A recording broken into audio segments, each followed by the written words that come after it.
Bonjour et bienvenue sur les plateaux d'Intelligent TV sur le salon Solutions Linux, Solutions Libres et Open Source 2013. Avec moi Florent Garin, bonjour. Bonjour. Donc qui va nous parler du projet DocDoku. Doku, comment on prononce? DocDoku. Ok. Ok, donc DocDoku, c'est le nom de la société. Le projet c'est DocDoku PLM. Okay. Donc PLM pour Product Lifecycle Management. Okay.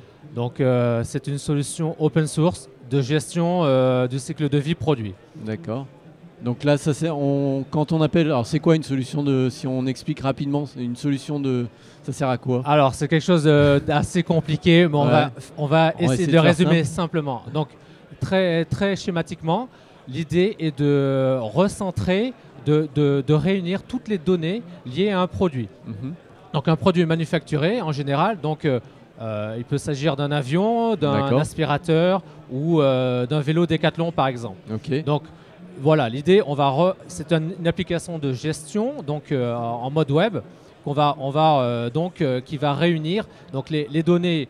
Il peut s'agir de données CAD, donc la modélisation 3D des produits, la décomposition, la structure, la nomenclature des produits. Donc un produit est subdivisé, vous avez l'avion, vous avez le fuselage, vous avez le moteur et on peut aller jusqu'au boulon. Donc on va gérer l'ensemble de cette décomposition et vous avez également des données afférentes type PDF, Word, PowerPoint, Excel, documentation technique, fiches de test, de la vidéo, comment on monte, on fait du montage, des pièces. Voilà.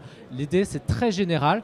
Et on va regrouper tout ça et il va falloir gérer un référentiel unique. Référentiel unique de toutes ces données. D'accord. Avec qui sont en lien après entre elles, etc. Qui sont en lien entre elles, qu'il va falloir diffuser, qu'il va falloir. Aujourd'hui, il y a beaucoup de sous-traitance, forcément dans l'aéronautique, dans l'automobile. Il y a toute une chaîne de sous-traitance, donc il faut gérer des droits d'accès très très fins, les diffuser. C'est ce qu'on appelle le concept d'entreprise étendue. Donc il va falloir gérer tous ces aspects-là. Et après, il y a l'aspect également gestion en configuration. Donc là, tout le monde connaît ici GitHub, donc des solutions comme SVN, comme Git. C'est la même chose dans l'industrie. Donc il y a beaucoup de points communs, mais vous imaginez bien que quand vous avez acheté une voiture chez Peugeot, vous avez peut-être déjà reçu des rappels, on vous dit qu'il y a un embrayage qui doit être changé. Et ça, c'est parce qu'il y a une bonne traçabilité. Peugeot, c'est exactement qu'il vous a vendu telle voiture, tel numéro de série, et il a la traçabilité de toutes les pièces. Un peu comme le soft. Donc nous, on gère ça également avec un produit comme le nôtre. D'accord, et on va gérer le cycle de vie, c'est-à-dire de la naissance à la mort du produit, c'est ça? Exactement, donc le PLM c'est très très très large, ça part de l'engineering, même en amont,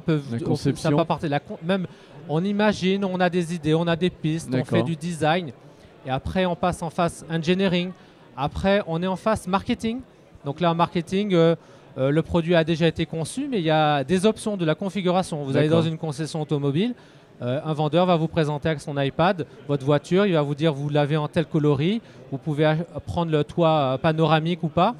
Et il faut gérer tout ça. Voilà. Et à la fin, de plus en plus, avec les problèmes d'écologie, il va falloir recycler les pièces. Donc le cycle est très vaste. Long, ça peut durer, ça peut s'étendre sur plusieurs années. Plusieurs années. Et de plus en plus, il y a des exigences écologiques ou autres. Il faut gérer ça. Les entreprises, nos clients, donc plutôt forcément des grosses industries, ont des audits, elles ont des certifications à passer, donc elles doivent être outillées. D'accord, et donc c'est tout ce périmètre fonctionnel-là que va couvrir votre solution. Alors, nous, on a un cœur qui est extrêmement puissant, où on gère effectivement la nomenclature, le breakdown, on gère la configuration, la visualisation 3D. On a eu un prix l'année dernière à l'Open World Forum grâce à cette fonctionnalité inédite que personne n'offre, qui est la possibilité de visualiser en HTML5 sans plugin la 3D. Donc, on ne va pas prétendre ici qu'on va gérer tout le cycle de A à Z et sur tous les métiers parce que le PLM est extrêmement verticalisé. Mais on a une brique de base très solide et après, souvent, on peut travailler avec des experts sur certains métiers pour compléter et verticaliser et intégrer notre produit. Nous, on est spécialiste et on est éditeur, donc souvent on a des partenaires. Très bien. Quelles sont un petit peu l'actualité du moment autour du produit? Alors, l'actualité du moment, il y a 2 mois, on est membre d'OW2. Et on était en stage incubation, et on a fait donc tout le processus pour passer dans le stage mature. Donc là, c'est une actualité assez récente. Ça c'était en même temps que la version 1.1 y est arrivée. On a signé de nouveaux clients en dehors du périmètre de l'industrie, hein, parce que de plus en plus, le PLM s'étend à d'autres domaines, comme par exemple le domaine du service. Je vous donne un exemple, SFR Orange peuvent vouloir gérer leurs abonnements téléphoniques sous forme de PLM. Vous devez gérer la traçabilité, non pas des pièces et calculer des centres de gravité, mais vous devez par exemple calculer les impacts qu'ils peuvent avoir si on offre 20 SMS par exemple à Noël, quels sont les impacts financiers. Alors ça, c'est pas le nouveau client qu'on a rentré, on a rentré un client dans la formation, l'AFPA, hein, qui est bien connu, et qui de plus en plus va vers un modèle de gestion des formations selon un modèle PLM, gérer la modularité de ces formations avec cette démarche-là. D'accord, très bien. Un site web où on peut retrouver des informations autour de tout ça? Alors, le site web principal, c'est docdocuplm.com. Donc là, c'est le point d'entrée pour le projet open source, à partir duquel on va trouver des liens vers GitHub. On est hébergé sous GitHub, on va trouver la plaquette commerciale, des références clients. Voilà, on peut naviguer, il y aura d'autres liens, mais s'il y a un lien à retenir, c'est celui-là, docdocuplm.com. Ok, parfait. Merci beaucoup pour toutes ces informations. À très bientôt. Au revoir. Merci beaucoup. Au revoir.